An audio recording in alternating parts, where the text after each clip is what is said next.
What's up, everyone, and welcome to the Emerald Grappling Podcast. I'm your host, Aaron Murphy, and today I'm delighted to be joined on the podcast by David Coelho. He is a first-degree black belt in Brazilian Jiu-Jitsu. He's the head coach here at Maze Brazilian Jiu-Jitsu in Athlone and a very active competitor. David, thank you so much for having me in your gym, and thank you for coming on the podcast. So thank you very much for having me on the podcast.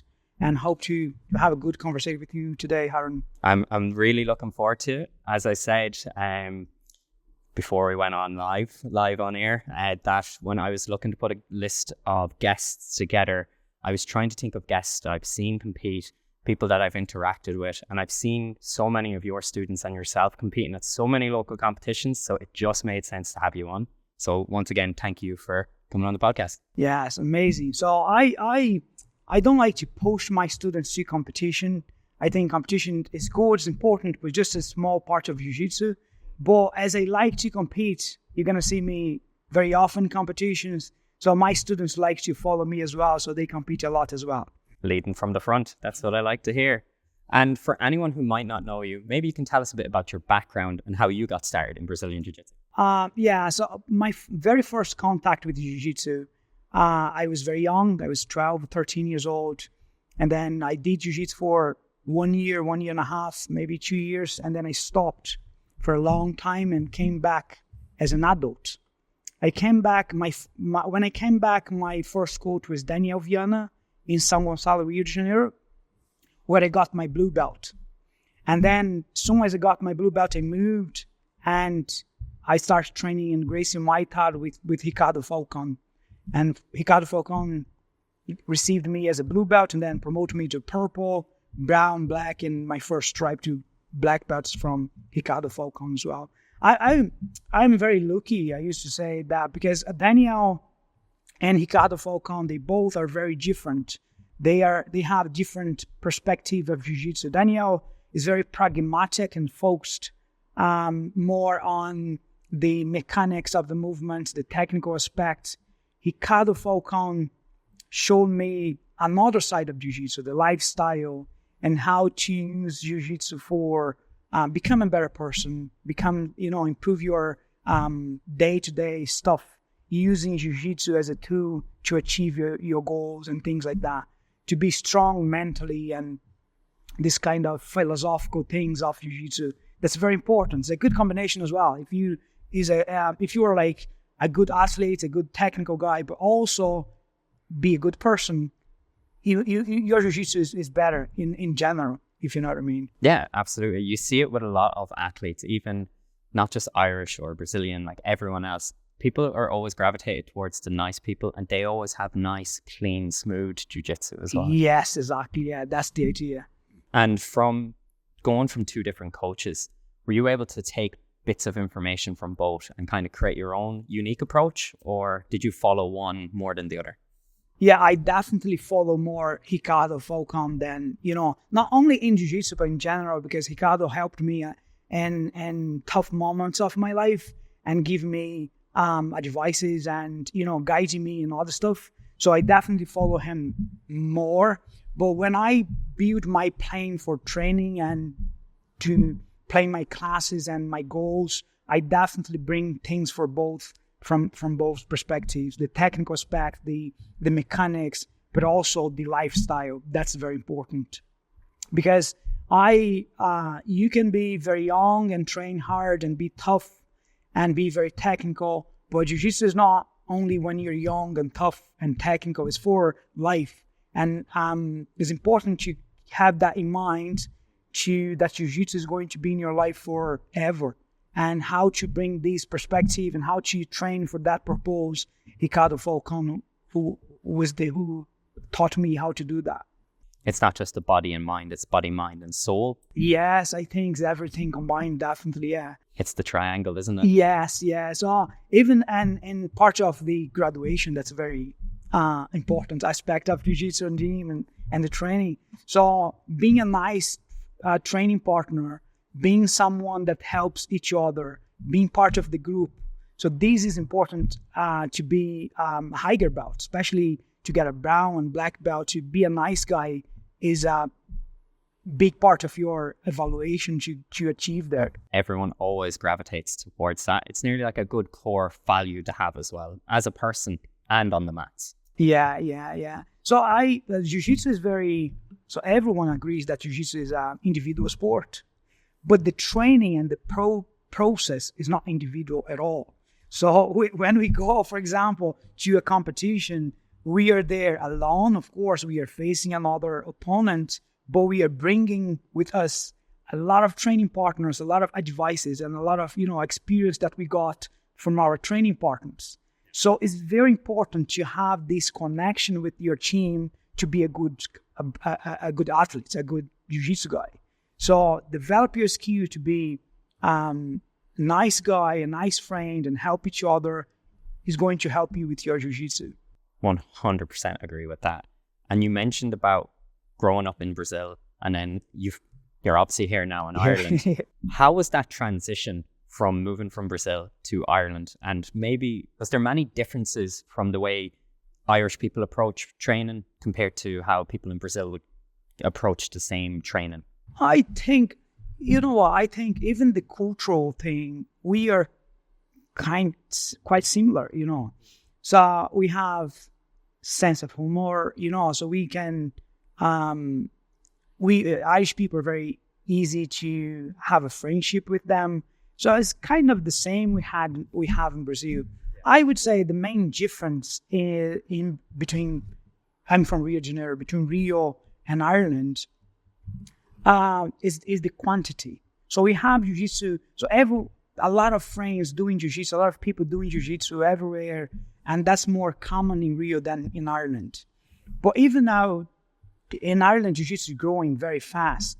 So it's very common to go to the office and your manager is doing jiu-jitsu, or your colleagues are doing jiu-jitsu. That's getting there. It's getting closer to what we have in Brazil. So even the popularity of jiu-jitsu is getting similar to what we have there. But in general, I would say is the quantity, because in the level, if you see the competitors, the Irish competitors, they are doing a great job in the road scene. So that means that we have a high level of jiu-jitsu in Ireland. So in terms of technical aspect, we in Ireland, we are building a very strong, and hopefully soon we are going to be like in the top, the list of the top maybe 5 or 10 jiu-jitsu in the world, But yeah, I don't see that huge difference. When I opened Maze, I was trying to simulate what I used to have in my gym in Brazil, and the environment we have here is very similar. A lot of friends, a lot of tough guys. We are when we train, we do our best to beat each other, but at the end we are friends and we make jokes with the training and all the stuff. So that's the thing I used to have in Brazil and I'm having here in Ireland. I always say that Brazilian Jiu-Jitsu is the one sport where you can go from strangling, trying to kill each other, to being best friends as soon as the buzzer ends. Yes, and it's very common, even competition. So the competition, the vibe is literally, I want to beat you and you want to beat me, and so, and we go hard to beat each other. We do our best, but we make a lot of friends in competition. So I have many friends that I competed with them and the first time, and then they are now my best friends, Yeah. So that's amazing, because it's not common in sport. It's not always sport you can find the same kind of environment and same kind of culture. So friendship in Jiu-Jitsu is so common. If you want to make friends, you come to Jiu-Jitsu, you're going to make friends in the gym, you're going to make friends in competition. Even if you go to visit other gyms, you're going to make friends there. So it's a family environment. Absolutely. And I imagine that when you moved from Brazil to Ireland, having jiu-jitsu was a great way of making the connections with new people. Definitely, yeah. So I came, can I explain how did I arrive in Ireland here? Absolutely. So I am actually a software engineer, and I came to Ireland in 2017 to do a job interview here in Athlone. It was August 2017.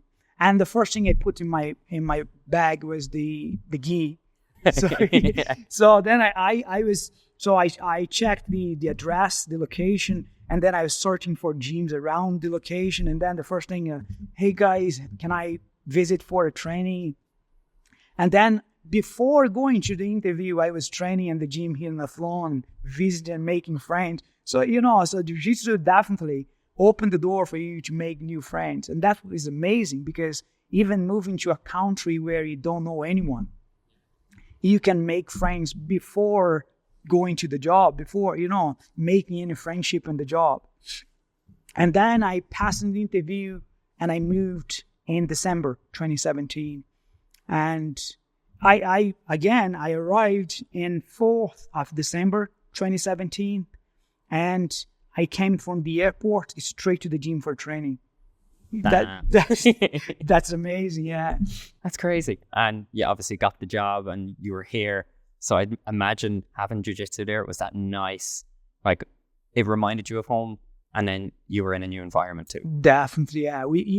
If we're doing jiu-jitsu, I love jiu-jitsu, and doing what we love make us feel better and feel at home.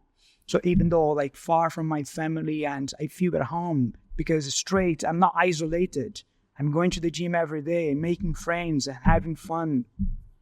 And that's why it's important to see jiu-jitsu not only as a fight, but also a way to make friends, a way to connect to people and feel part of the community. So that's so important. And it was very important for me because it's challenging moving from your country, moving and live far from your family, but having another family, having friends through jiu-jitsu helps a lot. Absolutely. I'd say it was comforting in that way, like you're leaving one family, but you're gaining a new one. Yes, exactly. Yeah, we never replace friendship. We kind of accumulate it. We always miss our friends that we are far from, but we make new friends, not to replace them, but you accumulate friendship, which is amazing. Absolutely. And it's one of the main reasons I started this podcast. One, I just wanted to talk to more jiu-jitsu people, and it's a community as well, so that I can just go around, meet new people, have the opportunity to go to a few different open mats, get different training. Kind of selfish, but it was to get like that community aspect. But it's also, you're meeting people that you would probably never meet if you weren't doing jiu-jitsu. Yeah. And some people that I train with, they're software engineers, they're high up in pharmaceutical companies, or it could be you're just average Joe who's, just in for a bit of training. You'd never meet half those people if it wasn't for jiu-jitsu. Yeah, and it's good as well because when we are, and it doesn't matter what you do outside, what's your background outside, in jiu-jitsu we are all in the same, we have the same purpose. So it's good, like if you are a manager and you are stressed or you're facing challenge in your job, you come to the gym and it doesn't matter their background, you make new friends and you have another challenge to face in the gym where you have better control. So that facing the challenge on the mat helps you to on the challenge outside in your day-to-day life, you know what I mean? Absolutely, I agree there. And it's back to that full circle, like it's life on and off the mat. Jiu-jitsu is going to benefit you in both ways. Yes, exactly. And it's important to keep that in mind, because if you see jiu-jitsu as a lifestyle, you can bring that, for life. You can train jiu-jitsu for life. Although I really like to compete, I love competition, that's not the end, that's not the final goal. So the final goal is actually having jiu-jitsu in your life for long periods and use that as a lifestyle. Absolutely. And one question I have for you, how do you deal with the cold of Ireland? I'd imagine moving from Brazil, it's always warm. So I am from Rio de Janeiro. I used to say that I love winter because winter in Rio, so really, really cold winter is like 17 degrees, so it's really, really cold. And then I arrived here with December 2017, and that year the winter was really intense. So I grew up associating cold weather with something really bad. So even to put the bag in the bin, I used to put the gloves and, when I arrived in Ireland. But now I'm used to it. Of course, I need the heater. I need, to do a proper warm-up before the training. But I don't stop training or anything. I train every day in the same way. And day to day, I prefer the cold weather than the hot weather, the opposite, If you ask me to choose between the 45 degrees or the average degrees in Ireland, I would prefer the cold weather here. But yeah, definitely it's very challenging for training. But I'm quite used to it now. That's good. And people who are either watching or listening, they won't be able to see this, but we're actually surrounded by space heaters at the moment just to stay warm. Because it was, -2 when this morning? It's -2. Yeah, it's cold. It's very cold. One thing I would like to ask you, so you've been a black belt for over 3 years now, and you've competed at all levels as well. Has there been a moment that stands out to you in your whole jiu-jitsu journey that's maybe challenging, rewarding, or something that really highlights all the effort that you've put in? I think the most rewarding for me was having my son as my corner at the first time. Today it's very common to have my son in the corner. So ADCC, he was there. And the Grappling Kings, my corner was Arthur. So he was there. And the first time where he was able to identify points and understand the rules, he was 5 years old maybe. And he was screaming. You couldn't hear anybody else. Only his voice, And that was beautiful for me. And I couldn't lose. I was doing my best because the opponents in that, there was a big competition organized by Kira Gracie in Rio. It was her first competition there. It was a big one. It was the first competition where Roger and Buchecha fought. Wow. It was an amazing event, a big event. And Arthur, my son, was on my corner. And he was understanding the score points and he was screaming about, he's going to look that grip and pass the guard, stabilize and things like that. That was amazing. I was nearly crying.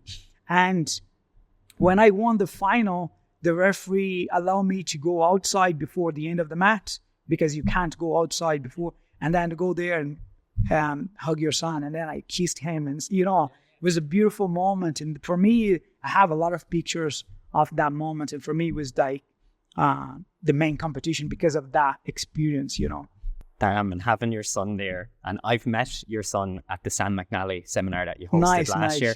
And he's such a cool little dude. We were sitting watching, I think, one of the black belt gi world championship matches. I think it was Tyne and Dalpra. And he was taking me through step by step the whole process. I was just looking at him. I was like, this kid knows it down to a T. So that's an amazing. Yeah, that's amazing. He loved that now. Again,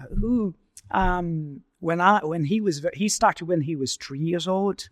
But again, my coach Ricardo Falcon, gave me a few recommendations about his training journey.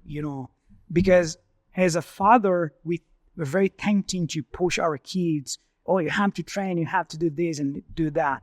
But Ricardo Falcon has another approach. He said, don't push him, bring him to the mat, have fun with him, make him feel at home, make him feel comfortable in that environment, and eventually he will love it. He will eventually want to be there. He wants to train, and that's the thing. And now I did exactly like that. I just brought him for the training every day, put him on the corner and play some soccer and things like that. And now he lost training and rolling and all the stuff. Damn, the next generation is going to be good. So. Yeah. So the next generation in Ireland will be tough. So a lot of kids now doing so well in competition there. The sport is very popular now in Ireland. A lot of kids practicing it. I have a big team of kids training with me now. And yeah, that will be good to see. How do you find coaching the kids? It's more tiring, but it's very rewarding, It's very fun as well. We have a lot of fun. We laugh a lot with the kids. So it's really, really fun. And do you play, I know a lot of people do games to get the kids involved and get them used to the movements. Is that something that you implement? Yes. We have two groups of kids. We have the junior kids and the senior kids. With the juniors, is more games, and even the sparring, we do more sumo wrestling, and we don't do, because it can be too stressful to small kids, but we do a lot of games. For the senior kids, we do techniques same as the adults. We have 6-month plan for adults, gi, adults no gi, and kids, and we keep the same techniques for them all. Yeah. With the senior kids, we still have games for warming up and to keep that fun, but we focus more on techniques and sparring. And we have another specific class for kids, as competitional class for kids, that we have no games, basically techniques and rounds and sparring. Now you're the head coach of your own gym here. When you moved to Ireland in December of 2017, did you always have the idea in your head of starting your own gym? Never. I never thought about having my gym. I was full-time software engineer, and I was using jiu-jitsu like a side thing, I was an active competitor since my blue belt, but I never thought about having my own gym, never. But I was thinking about having the same kind of environment I used to have in my original gym in Rio. That's why I opened Maze BJJ. I opened Maze actually in 2022. And then I was sharing a space with another club. My goal was having a space for training with my son and a small group of friends. It was basically, I think, 10 or 20 people. And then in a few months, actually in 3 months, we didn't have more space to receive new students. So then I started planning to open the proper gym and having the proper space. And now we have Maze. Now we have more than 100 students here. Yeah, it's amazing. Wow. Yeah, but I couldn't, I was not expecting that. I was planning to have, I'm going to have a space for me and my friends to train, and that's fine. It's to work as software engineer. But now I have the office here. I work as a software engineer during the day here in the office. Nice. And then at the evening, I switch. I put the gi on or the hash guard and come to the mat. So it was not I was never planning this. Yeah, and it's a lovely gym. Every time I see pictures, I'm always like, those mats are nice. Yeah, the setup is good. I did my own, the first layer is foam. So there's a lot of pieces of foam, and then plywood, 2 layers of plywood, and then the mat on top of it. It's good because quite bouncing, is good for wrestling. We have a wrestling class here with Coach Reno. So really nice coach. And it's good for throws, and it's safer. And also create some gap between the floor and the mat. It's not like warm, but keep some gap helps to keep warm the mat. Not that cold, at least.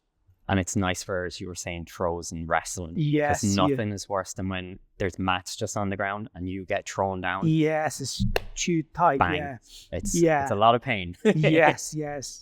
And with the gym now, what is your main focus for your students? Do you prefer them to maybe do competitions, or are you not pushed at, not letting them do it, or what's your take on it? So I highly recommend everyone to compete since the white belt. That's my recommendation. But sometimes you can react not in a good way going to compete, and that's fine, So competition helps you to improve your jiu-jitsu, but that shouldn't be your goal. So that should be part of your journey. So my recommendation, if you start jiu-jitsu, so compete at least 3 times, 4 times a year, to have that not as a goal, not I need to win, I have to win or anything like that, but to expose your game to a level that you don't expose in the gym. So in the gym, if you get me on the arm bar and straight, I'm going to tap. in competition, to make someone tap needs to be a proper technique. To sweep someone in the gym, eventually the guy, your partner, accepts the sweep, and you know.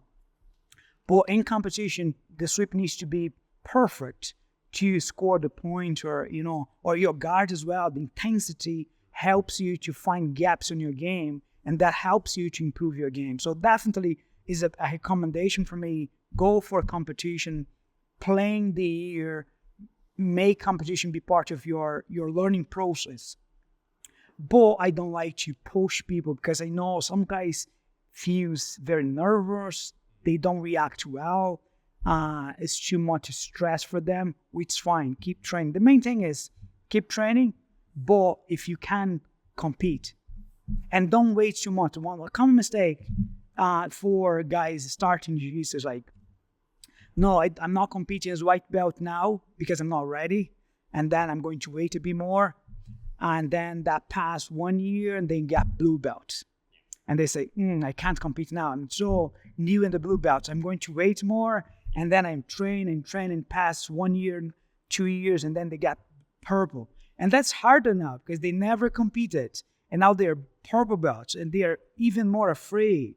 And then you see guys achieving brown, black belt without any competition. They want it, but they can't because the challenge is bigger now. So compete as soon as you can. As soon as you feel your body's fine, there's no injury, go for a competition. There's no, it's like a round. It's a bit more intense, but it's just a round, Absolutely. I think I was training probably 4 or 5 months before I did my first competition. Nice.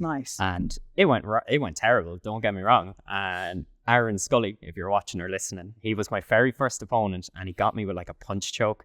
And I remember driving home being like, okay, I have a lot to work on. And then I spoke with my coach at the time and he was like, but this is what you needed. You're getting so used to rolling with everyone in your gym. You need to change it up. Yeah, exactly. And we find the gap because we get used to the training partner's game. So we know what the people do. So we know how to counter a sweep or because we are used to it. In competition, we may not know. We don't know what they do. So we learn a lot in competition. We learn, it's fun to win. Of course, like winning is so good. But when we lose, like when the guy we have a good guard and the guy pass our guard, we record the video, check the video. I gotta. So I need to improve that grip. I need to improve that. I need to fill that gap. I need to fix that mistake. And that's where we learn more. And that's why I recommend competition. Absolutely. I'm not going to name the person, but a teammate of mine competed probably March of last year, and it was in the gi, and he lost his 2 matches. And when he got off the mat, he was disappointed with obviously not winning. But I said to him, this is either going to make you or break you. It's either going to put a fire under you to do so much better, or you will never compete again. Go for the fire. And he did, and he ended up doing well in his next competition, winning it. But I think a lot of people can get so put off when they lose, and they shouldn't. They should see it as an opportunity to learn more. And we are talking about the team work in the beginning, and that's another part where the team is very important. So when we lose, we shouldn't receive anything negative or anything like. So only support from the team to encourage us to go back and try again. You know what I mean? Yeah. So that's the main thing. So if your training partner fails as you did, go there, support them, and make them feel stronger for going back next. If they feel like they can fix and go back again, they're going to improve. Every time you compete, again and again and again, you get better. You improve. You come back stronger. And that's the goal. I saw an interview, I think, Buchecha. Buchecha is if I'm not wrong, 12 road. He has 12 road championships. Yes, 12 or 13. Yeah, and he mentioned when he started competition, he lost his first 10 or 12 competitions in the first fight. Yeah. If he imagine, for example, in parallel universe, he didn't try. He just say, oh, that's not for me. I'm not good enough. I'm going to quit. So he couldn't be the BJJ that we know now, So he just said, no, I need to go back. I need to go back stronger. I need to improve. And now he's BJJ that we know, the biggest, It's a good mindset to have as well. Yeah. And it's nice knowing that even if a world champion said that there's hope for everyone else. Yes, that's amazing to hear. Yeah, definitely. But to come back, we need our friends to support us. 100%. We need to, when we lose, we are nearly crying, the pain in how we lose. And we go to the court and our friend, oh, you did well, let's go, let's improve. I like to, I give some recommendations to the guys here for coaching. So after the fight, there is no technical recommendation. If the guy lose, we just support them. And if we have to fix anything, we fix in the gym in the day after, in the next week, Not in that day. In that day, if we lose, just support. That's what we need.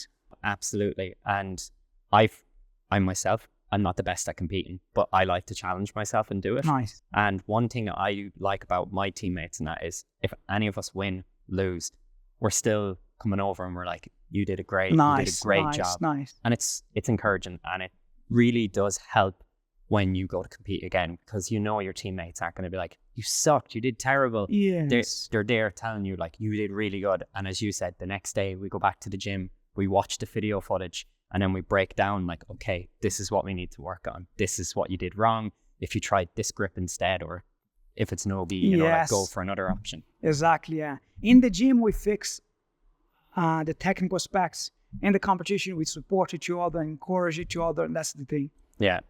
So when your students are interested in doing competitions, they be doing the competition class, and when they're doing their regular classes, do you have them drilling techniques for competition or just what is on your agenda? Yes, that depends. That varies from student to student. So in the competitional class, we try to mimic competitional aspects. It's basically rolling, but with very specific rules. We need to score points in a short time. We need to, we have rewarding, we have punishment if we don't achieve the goals, things like that. Yeah. That works well. But for the regular classes, I give recommendations specific for each student that brings me questions, So if they say like, oh, coach, I need to improve my passing guard, I'm going to ask them to force them to stay in that position. That's another aspect of Jiu-Jitsu learning process that we bring to our day-to-day life. So in Jiu-Jitsu, to improve, it's very common you develop your natural game in the first month. So you see where you like to be more. If you like closed guard, it's common to stick on the closed guard if you like to stay on top and things like that. But to improve, you need to expose yourself to something that's not comfortable. So if you want to improve, let's say, your takedown, you need to stay on your feet. There's no other way. And that means even for me as a black belt, if I need to improve something, I need to play that thing that exposes me for fail. So I will fail a lot until I get good on that position. So the next few months I was training De La Riva guard, for example.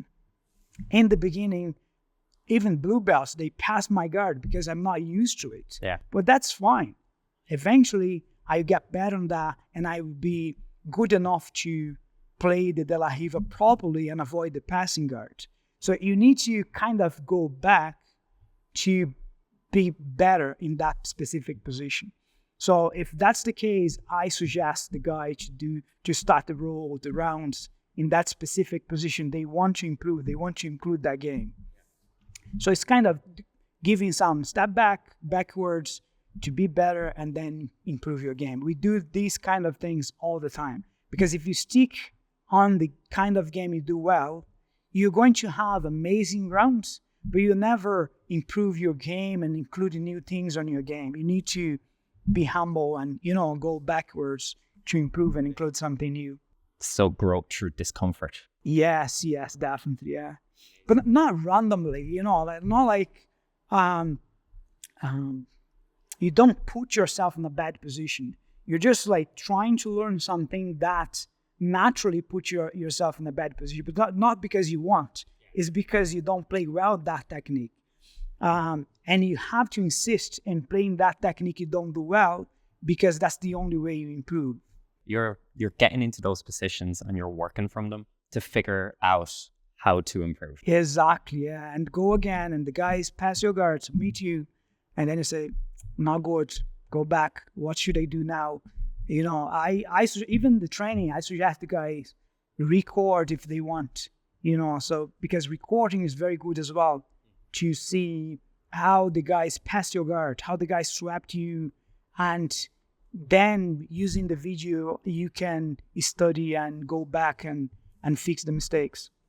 Interesting. That's really interesting. Yes. And as we mentioned before, you have been a black belt for a while. How do you structure your own training so that you look for areas to improve on? Yeah, that's hard. To be very honest, I would prefer having Ricardo Falcon with me and David, you're doing shit here. You need to improve that. That's much easier for me because I don't need to, I still needed, of course, to do my homework, to think by myself, but having a coach that's paying attention on my game is much easier. But again, we have the coach that drive us and answer the questions and help us to achieve the goal. But you're going to improve in any belt faster if you do your homework, if you do your own playing. So now is the beginning of the year, is January, is a good time to stop, think what you do well, what you don't, how you think you can improve, make a plan and follow the plan.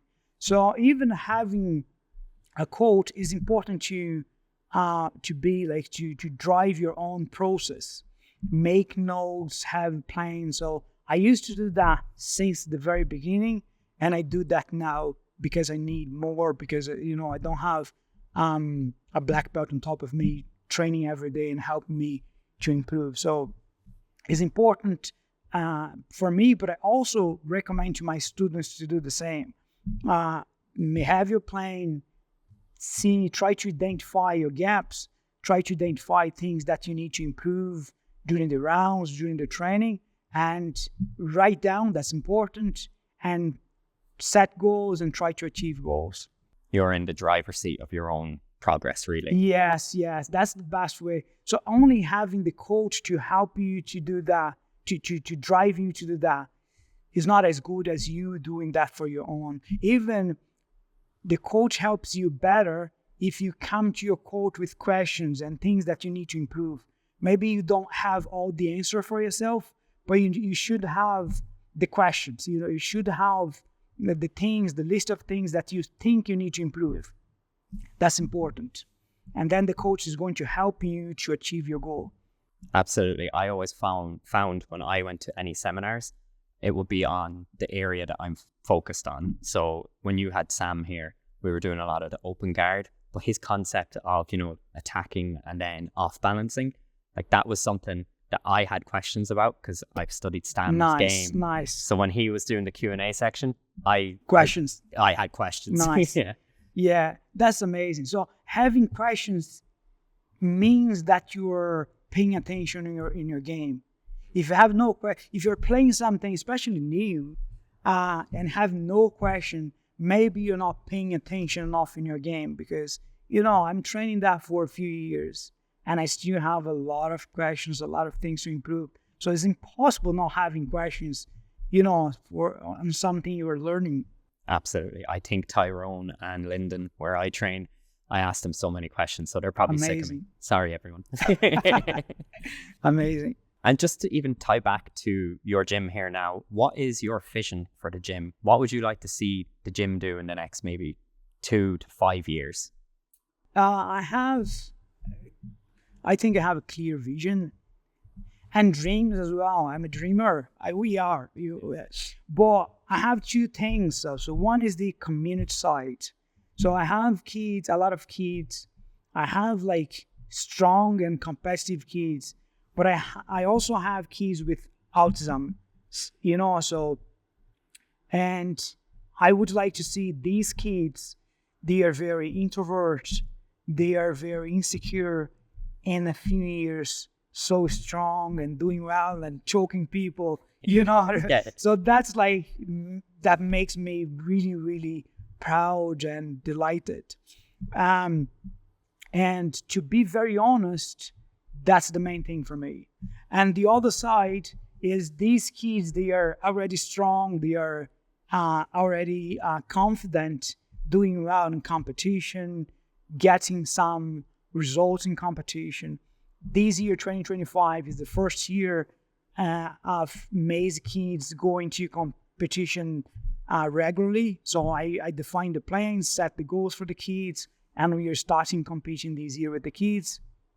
So I have these two visions. So having guys training well and getting good results in competition, and having my kids, they are introvert and insecure, getting tough and dangerous, strong, and that's amazing to see. How many years have you been training jiu-jitsu in total? In total, I think 14, 15 years now, yeah. Damn, 14, 15 years. Yeah, and I hope to train for much longer. Much longer, yeah. During your time over those course of 14, 15 years, I've imagined you've seen a lot of people start jiu-jitsu, maybe stop, and then rekindle their love for it. What advice would you give to someone when they're starting their jiu-jitsu journey to help them enjoy it and succeed more? First, see jiu-jitsu as a journey, not as a goal. Don't set short time goals, even to competition.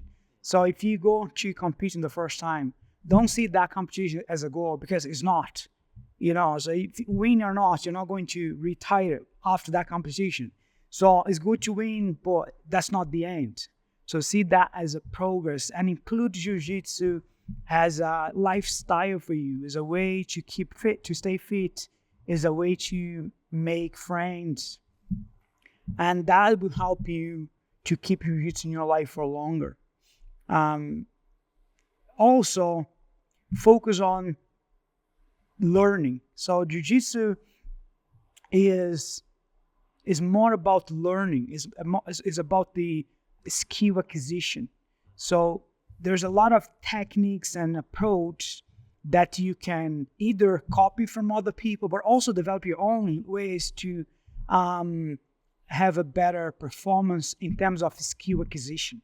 That means that when we focus on skill acquisitions, we don't focus on winning on the mat. We focus on improving our game.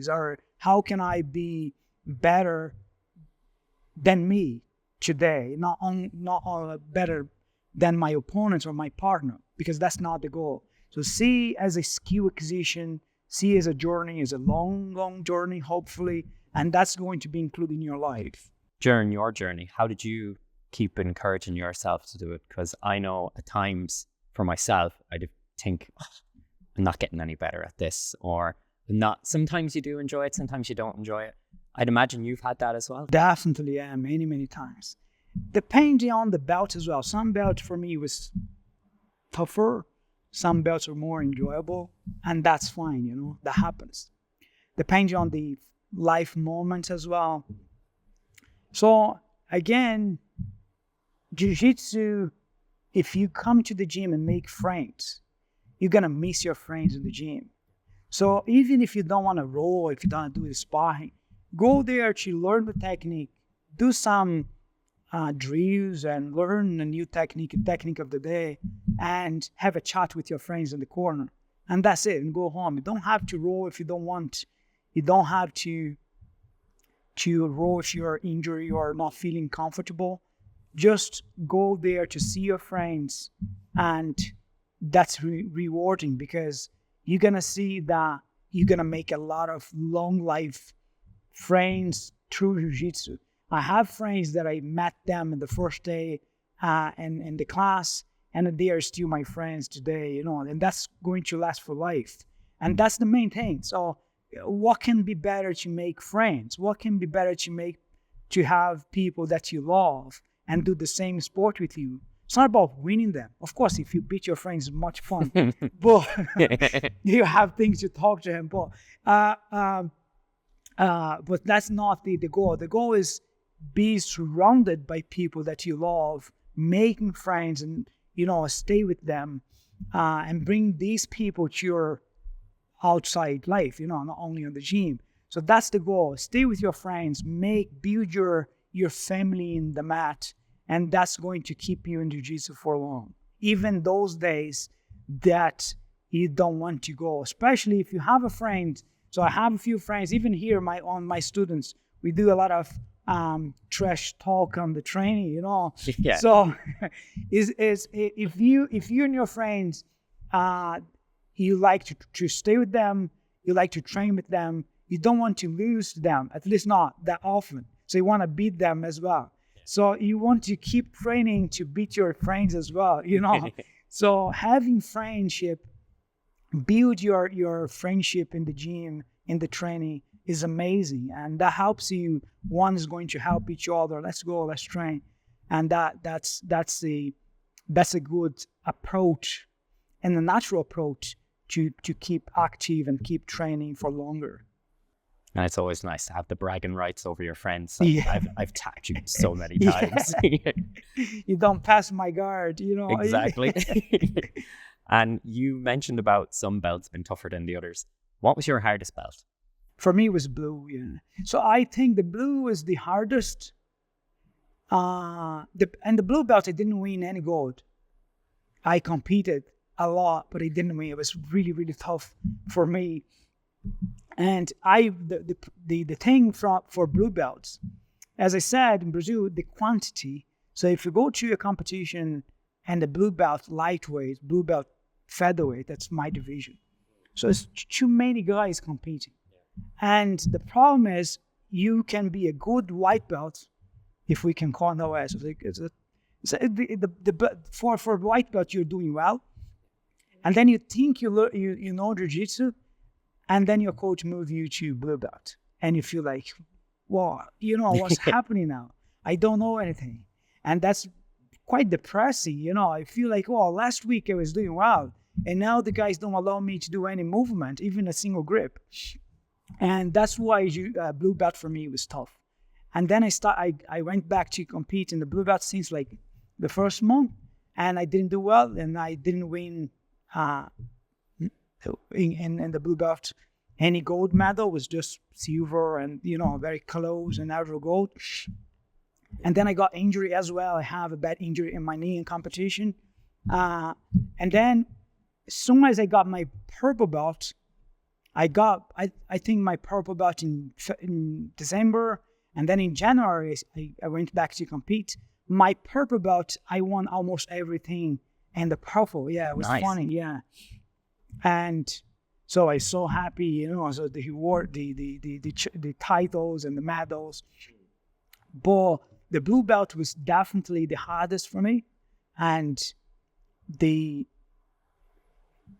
period, the belt that I learned most. Of course, the black belt is tough. It's really tough. My first competitions in black belt is really, really tough. But in the black belt, you're more used to it. If you lose, you're not happy. You're never happy losing, but you understand more about the process. You understand more about your personality. So you have a tougher mind, at least as expected to have. And the blue, I didn't have that. I was a bit immature in jiu-jitsu, still immature in jiu-jitsu. So it's like a big challenge for my mind. Awesome. And one question I always ask everyone, whether it's on the podcast or even on the mats, where do you see the future of jiu-jitsu heading? I think, so globally, and even in Ireland, I think jiu-jitsu is growing so fast and becoming so popular. I think the future would be like the most popular sport in the world. It will be as popular as Gaelic in Ireland soon. So I hope to see jiu-jitsu in the schools in Ireland, in the primary schools in Ireland. So that's the the way I see the future of jiu-jitsu here. It will be pretty cool to see the kids like in school learning it. Like that would be really cool. Like, Yeah. I have a niece, she's 11, and I'm trying to get her to do jiu-jitsu, but she's kind of on the fence. I mess with her, showing her techniques, and she's like, this is cool, but if they did that in school and put like games to it. Games and the more interactive way. So one aspect of martial arts and jiu-jitsu is the ability to make a introvert, a insecure people feeling strong. You can see that we could do a documentary about that. That would be fun to have. So you see the kids entering that door, very shy, very introvert, afraid to touch each other. And then when they learn the techniques and they feel like, oh, I can do this, I can take this guy down, they change their posture. They don't walk like this anymore. They open like this. They are very confident to do the techniques. And that's amazing because, again, it's not about only the sport. It's not about only choking people. It's about what they can do outside. You know, when someone, when they face some challenge outside, they can stand by themselves. They are dangerous now. Dangerous, I mean, like they know they are capable to do things. And knowing that, put them in another level to face challenges. I have many examples here. A lot of kids, they came very introvert, very shy, very insecure, and now they are dangerous, especially some girls. I have some tiny, small girls here. So triangle, the guys choking, you know, so it's amazing to see. Because the girls are more, they pay more attention in the class as well. You see the boys more like messing around and the girls paying attention. And when they start doing the sparring, it's amazing because they actually apply the techniques. And when that works, they improve that confidence. They boost that confidence. And I am sure that confidence, not only here on the mat, they are going to bring that confidence for their life. And that's the rewarding part, the most rewarding part of teaching them. David, thank you so much for joining me on the podcast today. I've really enjoyed it. And if anyone is interested in reaching out, maybe coming down for some training, where's the best place to reach you and what have you coming up in the next few months? If you want to try jiu-jitsu, if you're in Athlone or around, you can just drop me a message on Instagram, Facebook, or by email on the website mazebjj.com. And just come. Some guys think that they're going to come here and fight, and no, that's not like that. We are going to have fun, exercise together, and the sparring is the last thing you're going to do. You're going to do first, learn the techniques, do some warm-up, funny warm-up with us, and then learning how jiu-jitsu works and how we train, and that's it. So don't be afraid, just try, come down. Yes. So can I talk to you about my sponsorships? So I am competing so in Europeans, and Monkey Hands is my sponsorship. So they are helping us here, and it's a nice brand, a nice finger tape, high quality finger tape. This is for you. Oh, thank you very much. Hope you like it. And Monkey tape, everyone. Yes, there is Instagram as well, monkeyhands.co. Perfect. And yeah, it's a nice quality, designed in Ireland, and thankfully they are sponsoring me and supporting me on this competition as well. Awesome. I'll make sure to include a link to this. Have you a discount code for yourself? Yes. I can put it in the notes after. Yes, please. Perfect. David, thank you so much. I've really, really enjoyed this. And if you are enjoying this episode of the podcast, I would greatly appreciate if you could leave us a 5-star review on any of the audio platforms, so Spotify and Apple Podcast. And if you're watching this on YouTube, remember to like, share, and subscribe. And once again, David, thank you so much for being on the podcast. Thank you very much for having me. I'm so happy, and hope to see you come down for training with us. Yes, sir. Anytime. Absolutely.